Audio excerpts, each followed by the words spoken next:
굿모닝 큐티 가족 여러분. 한국에서는 식목일로 지키는 4월 5일 화요일입니다. 작은 씨를 심지만 오늘날 보면 큰 나무로 자라는 것을 보는데요. 저희도 복음의 씨앗을 뿌리는 새 생명 축제를 2주 앞을 두고 있습니다. 무심코 심었던 나무들이 자라 무성해지듯이 순종함으로 뿌리면 하나님께서 자라게 하실 것을 믿습니다. 한 사람이 한 영혼을 하나님께 아멘. 오늘 함께 부를 찬송은 366장 어지러운 세상 중에입니다. 다 함께 2절을 찬송하겠습니다. 세상 헛된 신과 영원 모두 내어버렸네.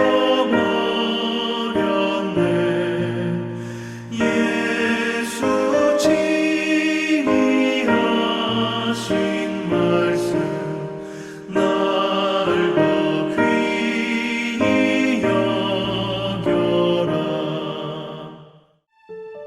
예수께서 성전에서 나가실 때에 제자 중 하나가 이르되 선생님이여 보소서 이 돌들이 어떠하며 이 건물들이 어떠하니이까. 예수께서 이르시되 내가 이 큰 건물들을 보느냐. 돌 하나도 돌 위에 남지 않고 다 무너뜨려지리라 하시니라.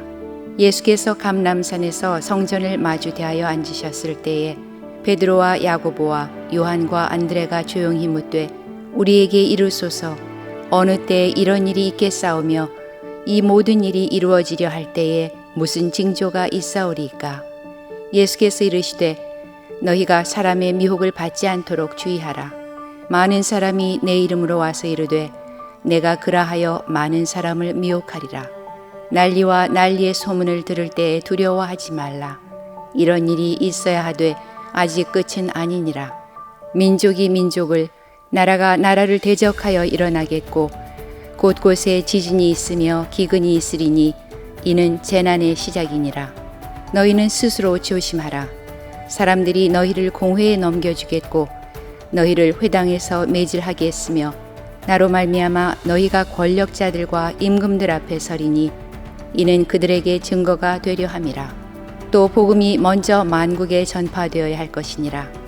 사람들이 너희를 끌어다가 넘겨줄 때에 무슨 말을 할까 미리 염려하지 말고 무엇이든지 그때에 너희에게 주시는 그 말을 하라. 말하는 이는 너희가 아니요 성령이시니라. 형제가 형제를 아버지가 자식을 죽는 데에 내주며 자식들이 부모를 대적하여 죽게 하리라. 또 너희가 내 이름으로 말미암아 모든 사람에게 미움을 받을 것이나 끝까지 견디는 자는 구원을 받으리라. 유대인들에게 있어서 가장 중요한 것은 성전이었다고 해도 결단코 과언이 아닐 것입니다. 그래서 성전 모독죄라는 것도 성립이 되었죠. 예수님을 그들이 잡아 죽이기로 했던 이유 중에 하나가 예수님께서 이 성전을 헐라 내가 사흘 만에 다시 지으리라라고 했던 그 말을 우리 예수님의 십자가와 죽음과 부활에 대한 이야기를 곡해해서 성전 모독죄가 성립된다 해서 예수님을 죽이려고 했던 거 아닙니까? 그만큼 예루살렘에서 가장 중요한 이 성전, 그 성전에 대한 모독죄는 그들은 정말 심각하게 생각할 수밖에 없었습니다. 성전은 솔로몬 성전이 있었고 그 솔로몬 성전이 무너진 이후에 헤롯 대제, 근본이 유대인이 아니라서 늘 열등감을 갖고 있었던 헤롯 대제가 유대인들에게 환심을 사려면 뭐 할까 하는데 성전을 지어주면 되는 것이죠. 그래서 훨씬 더 크고 화려하게 헤롯 성전을 지었던 것입니다. 정말 위용으로 충만했던 장엄한 건물이 아니었을까 짐작합니다. 그래서 안 그래도 사람들이 묻는 것이 와 대단하지 않습니까? 이런 건물 그 돌들 하나하나 이렇게 쌓아서 성전 벽을 쌓고, 지금도 통곡의 벽 가서 보시면 아시겠지만 그 돌 하나가 장난이 아니죠. 굉장히 큰 돌들, 이거를 어떻게 끊어서 여기까지 싣고 왔을까? 그거조차도 불가사의할 정도로 대단한 건물을 지어낸 것이죠. 그때 예수님께서 그 대단하지 않습니까? 라고 묻는 자들에게 이렇게 이야기를 하죠. 이 큰 건물들을 보느냐? 돌 하나도 돌 위에 남지 않고 다 무너뜨려지리라 라고 하는 말씀을 하신 거죠. 엄청난 일이죠. 충격받을 만한 일이 아닙니까? 꿈쩍도 하지 않을 것 같이 대단하게 지어진 그 건물들. 이런 돌 하나만 해도 사람이 나를 수 있는 사이즈가 아닌데 그런 것이 무너지고 돌 위에 돌 하나도 남지 않는다. 이런 엄청난 말세에 대한 예언을 주님께서 하신 것이죠. 수십 년에 걸쳐서 만들어졌던 헤롯 헤롯 성전이 몇 년 후 되면은 결국 예수님의 예언대로 로마 장군 티투스에 의해서 정말 말 그대로 돌 위에 돌 하나 남지 않게 무너져 내렸던 사건이 있습니다. 이 이야기를 듣고 제자들이 궁금했습니다. 그래서 3절에 보니까 감난산에서 성전을 마주대하여 앉으셨을 때, 이 성전산에서 이 기드론 골짜기를 넘어 감난산에 가면 이 감난산에서 이 예루살렘 성전이 한눈에 보입니다. 너무나 잘 보이죠. 그 성전을 바라다 보면서 제자들이 묻습니다. 그런 일이 언제 일어나겠습니까? 라고 제자들이 묻죠. 그때 예수님께서 마지막 때의 징조에 대해서 말씀하시면서 미혹받지 말라라고 하면서 6절에 많은 사람이 내 이름을 와서 이르되 내가 그라하여 많은 사람을 미혹하리라.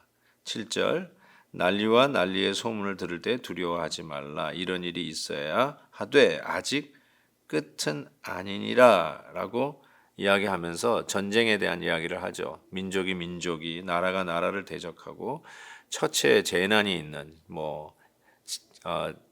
지진을 비롯해서 여러 가지 재난이 있을 것을 예언하시는데 아직은 끝이 아니다 이렇게 말씀을 하고 계십니다. 어쩌면 이 말씀을 하신 후 2000년이 지난 지금 이 시대 우리는 이미 전쟁의 소식들을 듣고 있습니다. 이제는 아무리 먼 데서 소소히 싸우더라도 우리가 인터넷을 통해서 실시간으로 이 온 세상에 어떠한 재난과 기근과 난리와 전쟁의 소식들이 있는지를 듣고 있습니다. 그래서 실은 체감은 훨씬 더 크리라고 전 생각을 합니다. 정말 마지막에 마지막 말세 지말이 되었다라고 할 정도로 오늘 이 말씀 속에서 우리는 오늘 우리에게 적용해야 할 일들이 참 많이 느껴집니다. 그럼에도 불구하고 주님께서 이렇게 얘기하십니다. 미혹받지 마라. 아직 끝은 아니다 라고 이야기를 하면서 10절에 이렇게 말씀합니다.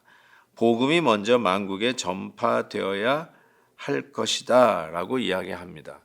즉 이 말세 지말에 더욱더 믿음으로 말미암아 핍박을 받고 신앙 때문에 손해를 보는 일들이 비일비재한 이 시대에 미혹받지 마라. 말세가 되었구나. 이제 끝이 되었구나 하고 포기하지 말고 오히려 이때가 복음을 전할 때다라고 말씀을 하고 있죠. 정말 그런 것 같습니다. 이런 전쟁의 소문 속에 저희 교회가 더 열심히 구제에 나서면서 복음의 능력을 그 이슬람권이 판을 치고 복음이 죽어버리고 옛날 교회에 잔음만 남아있는 그 현장에 오히려 살아있는 복음의 능력으로 나타나 오히려 복음을 전할 기회를 얻지 않습니까?